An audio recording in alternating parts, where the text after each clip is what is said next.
Welcome to the Henry George Day Devotional episode 54.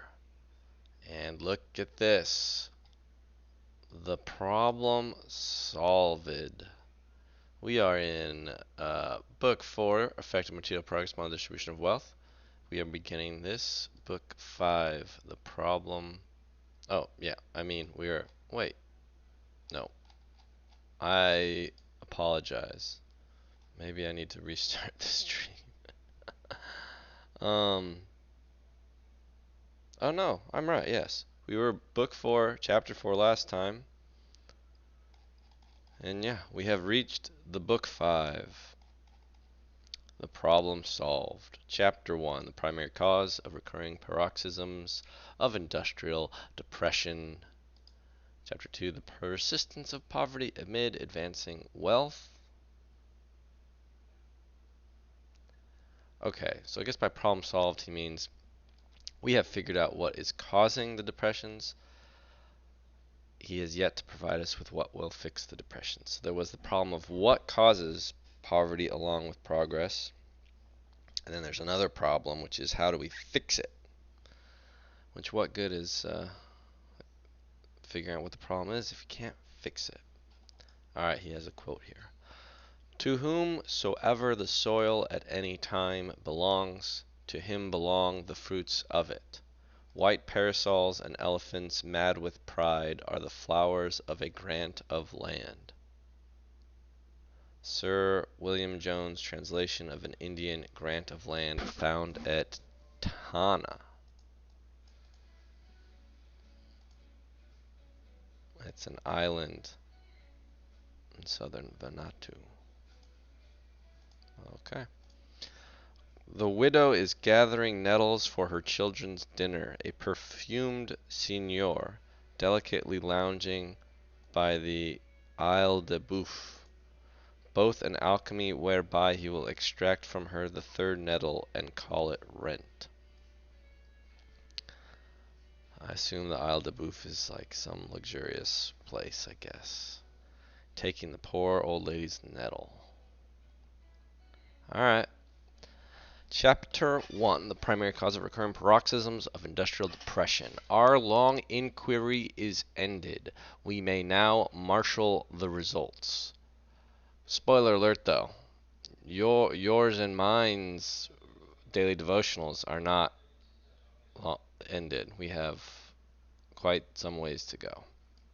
And George's time is still long lasting. I don't know.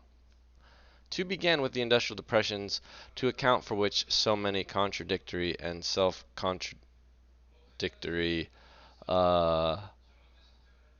theories are broached. A consideration of the manner in which the speculative advance in land values cuts down the earnings of labor and capital and checks production leads, I think, irresistibly to the conclusion that this is the main cause of those periodical industrial depressions to which every civilized country and all civilized countries together seem increasingly liable. The speculative advance in land values. I do not mean to say that there are not other approximate causes. The growing complexity and interdependence of the machinery of production, which makes each shock or stoppage propagate itself through a widening circle. The essential defect of currencies which contract when most needed. See, this is, I think he was an advocate of fiat currency, as it was called, the greenbacker. He was which means he was wanted to get off of the gold standard. But I haven't read his other writings where he talks more about that, but I will. He continues. And the tremendous alternations in volume that occur in the simpler forms of commercial credit, which to a much greater extent than currency in any form, constitute the medium or flux of exchanges. The protective tariffs, which present artificial barriers to the interplay of productive forces, and other similar causes, undoubtedly bear important part in producing and continuing what are called hard times.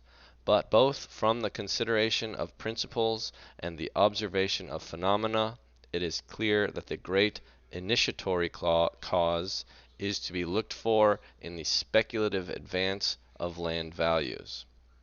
In the preceding chapter, I have shown that the speculative advance in land values tends to press the margin of cultivation or production beyond its normal limit, thus compelling labor and capital to accept of a smaller return, or, and this is the only way they can resist the tendency, to cease production.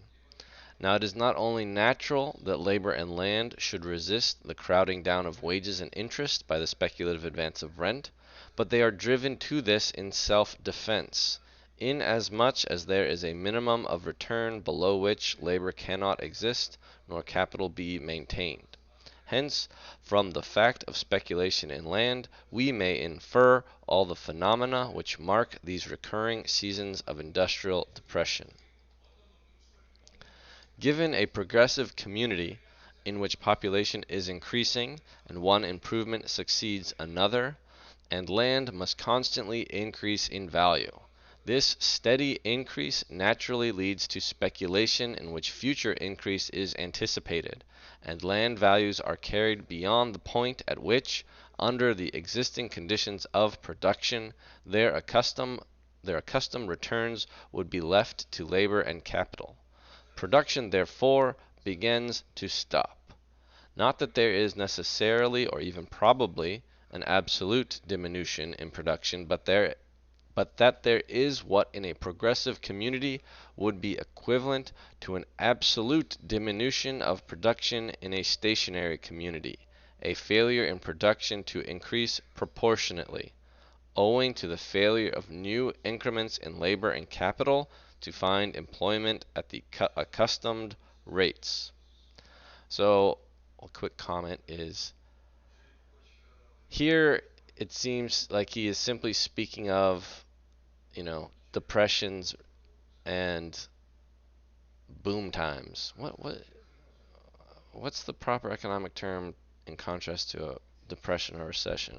I don't know, progression, I guess. I wonder,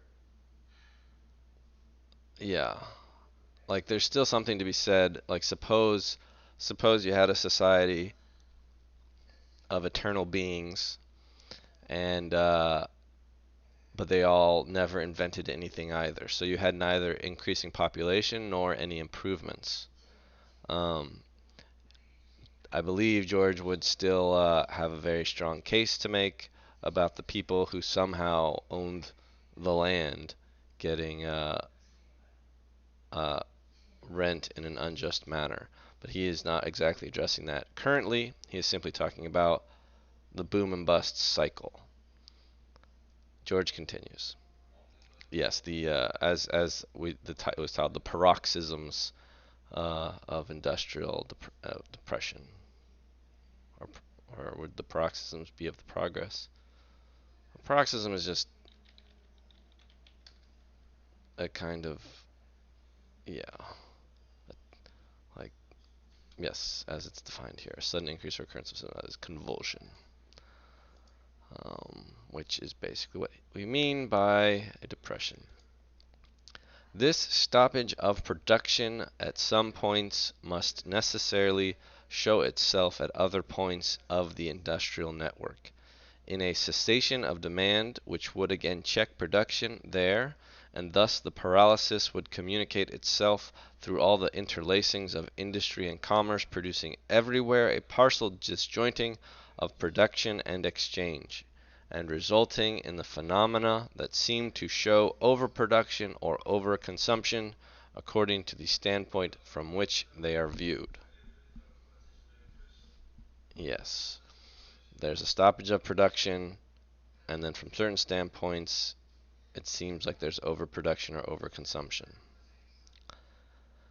The period of depression thus ensuing would continue until 1. The speculative advance in rents had been lost, or 2. The increase in the efficiency of labor owing to the growth of population and the progress of improvement had enabled the normal rent line to overtake the speculative rent line.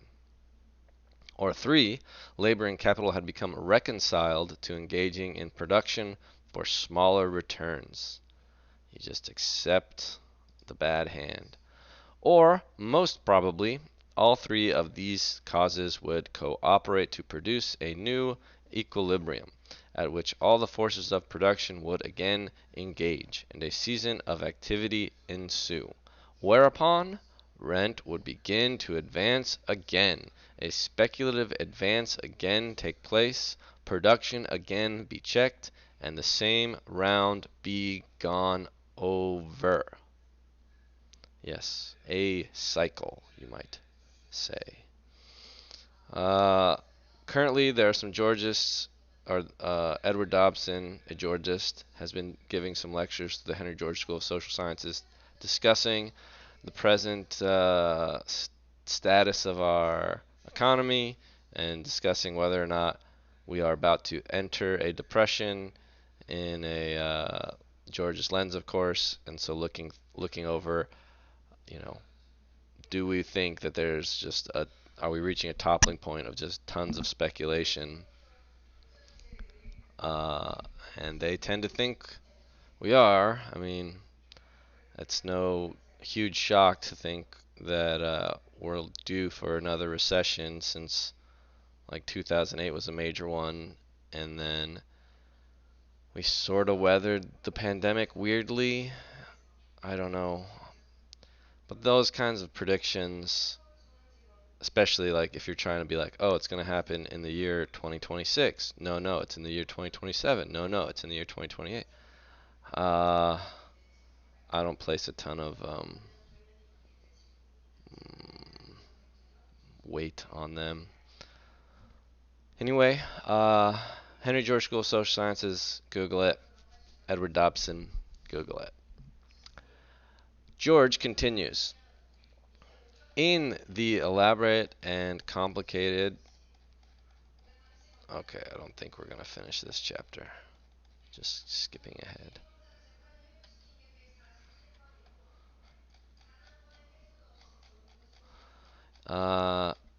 Yeah, I'm scrolling back to where I was because I wanted to see how long the chapter was, and it's long.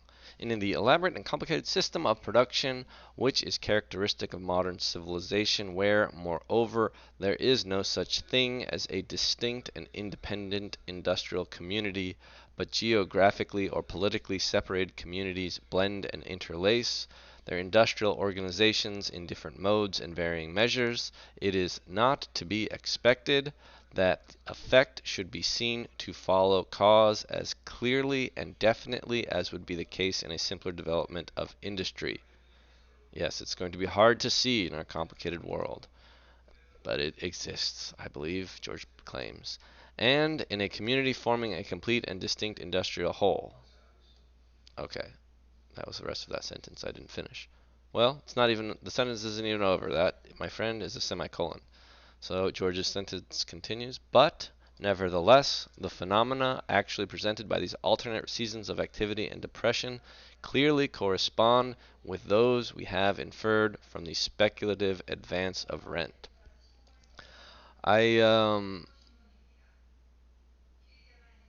I tend to think that with all of the technological progress we have achieved since George's time,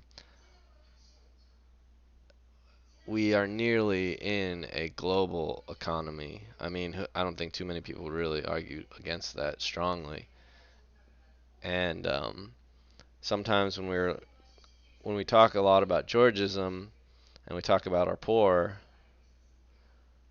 uh, we don't really take we think of like the poor people in our economy as being um, poor American citizens, but I truly consider, you know, our policies as hugely affecting the renter class, the poor unlanded class globally. When you consider how many American companies do so much business overseas and are basically exploiting the land of other countries, um, like I know I've made the point about, 40% of Americans are renters. They're below George's wedge, and so in some form they're in like, desperate and forced to work under land monopoly. But really, I think America, being the dominant economic force, we should really consider more. There are many, many more who are victims of our extended land monopoly. And then you would have to say it's not simply the U.S. government who is at fault, of course. Many other governments are uh, to blame as well, which means other power structures in other countries basically all uh, have this same form of granting land monopoly to their higher class,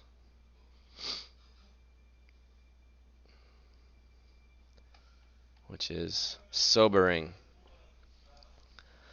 George continues, deduction thus shows the actual phenomena as resulting from the principle. If we reverse the process, it is as easy by induction to reach the principle by tracing up the phenomena. Okay, we can reverse the process. These seasons of depression are always preceded by seasons of activity and speculation. Excuse me. And on all hands, the connection between the two is admitted, the depression being looked upon as the reaction from the speculation, as the headache of the morning is the reaction from the debauch of the night. Some things never change. But as to the manner in which the depression results from the speculation, there are two classes or schools of opinion.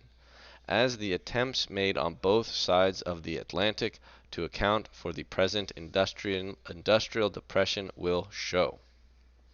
One school says that the speculation produced the depression by causing overproduction, and points to the warehouses filled with goods that cannot be sold at remunerative prices, to mills closed or working on half time, to mines shutting down and steamers laid up, to money lying idly in bank vaults, and workmen compelled to idleness and privation.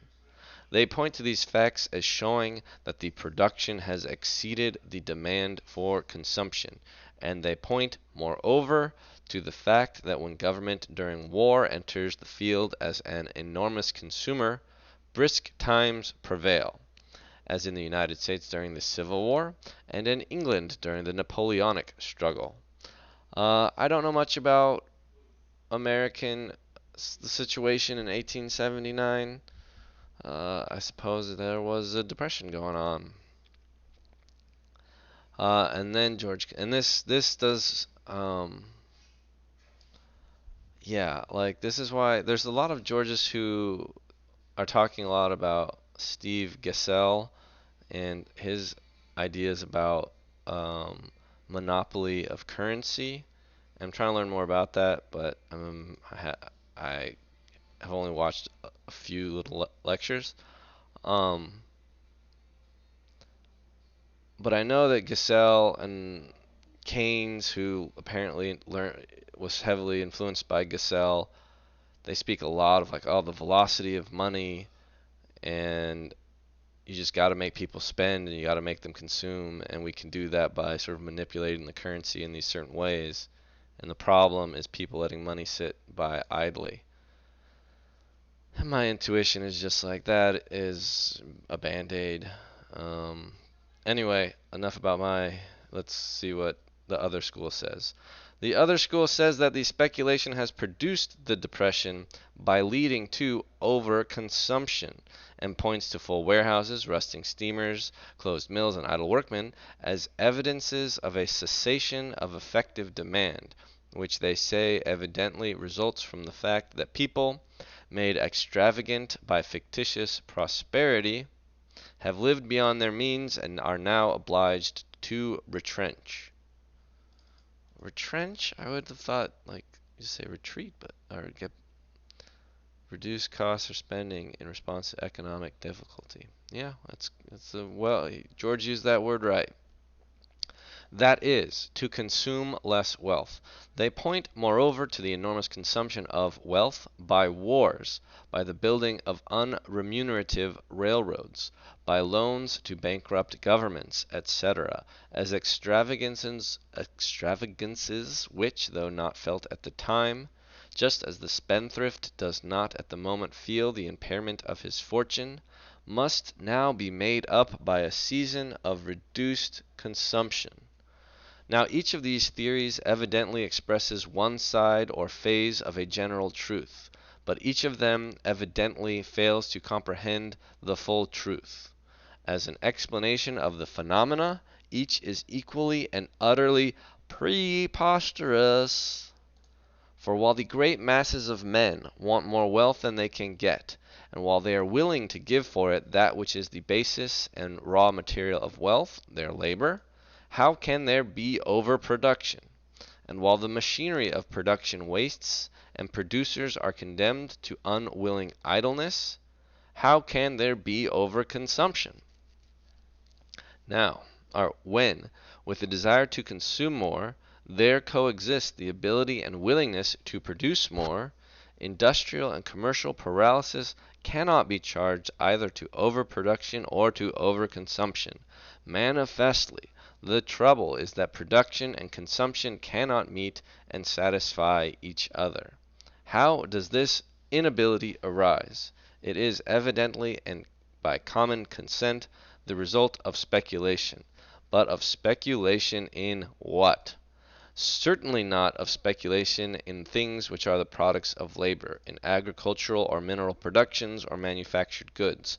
For the effect of speculation in such things, as is well shown in current treatises, and spare me the necessity of illustration, is simply to equalize supply and demand, and to steady the interplay of production and consumption by an action analogous to that of a flywheel in a machine. He'll spare you the necessity of illustration. I'll say that, you know, if people are speculating on wheat, then people will produce more wheat until there's suddenly shown less of a demand for wheat, and then they'll produce less wheat, and the price fluctuates. That is because the both the supply and demand of wheat is elastic. We can make more or less wheat, and the amount of wheat we need to eat, or not eat, just consume or want, can go up or down. There are other things we can choose over. The amount of wheat each person consumes is not absolutely fixed. George continues. Therefore, if speculation be the cause of these industrial depressions, it must be speculation in things not the production of labor, but yet necessary to the exertion of labor in the production of wealth, of things of fixed quantity. That is to say, it must be speculation in land. That land speculation is the true cause of industrial depression is, in the United States, clearly evident. In each period of industrial activity, land values have steadily risen, culminating in speculation, which carried them up in great jumps. Oh yeah, I want to say this one little bit. Sometimes when you're trying to persuade people of Georgism and of land, they might say, like, what do you mean? Land is just some sort of financial asset just like anything else, because like there's risk. You invest in it and it definitely, it could go down. And so it's not like you're guaranteed just to make a ton of money if you own land, they say. And they're right. When you're like purely speculating, there could be a big risk. Or there is a big risk, right? If you buy a bunch of land right before there is a crash, you could lose a bunch. And that doesn't mean that land is then suddenly the same as all other kinds of investments, or that it falls in the category of capital. It just means that land speculation does involve risk. All right, George continues. This has been culminating speculation which carried them up in great jumps. This has been invariably followed by a partial cessation of production and its correlative, a cessation of effective demand, dull trade, generally accompanied by a commercial crash, and then has succeeded a period of comparative stagnation, during which the equilibrium has been again slowly established and the same round been run again. This relation is observable throughout the civilized world. Periods of industrial activity always culminate in a speculative advance of land values, followed by symptoms of checked production, generally shown at first by cessation of demand from the newer countries, where the advance in land value has been greatest. That this must be the main explanation of these periods of depression will be seen by an analysis of the facts. Alright, that's where we'll stop today. One final comment. I don't know where the graph is that I've seen around of how frequently there were boom and busts in 1800s and early 1900s, like pre the Federal Reserve. But they were sharper. Essentially, there were more. They were worse depressions, but bigger periods of progression.